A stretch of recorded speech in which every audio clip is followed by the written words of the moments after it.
చుట్టూరు కనుకే ఇట్లా ఆడించి పట్టుకో తెలుస్తుందిగా, చెరచెర అనేది తెలుస్తుంది నీకు తని.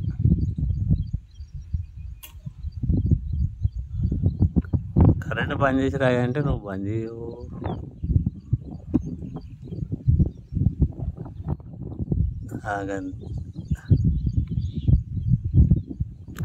దానికి కానీ చూడు ముందుగాల ఏమంటుంది తెలుస్తుంది.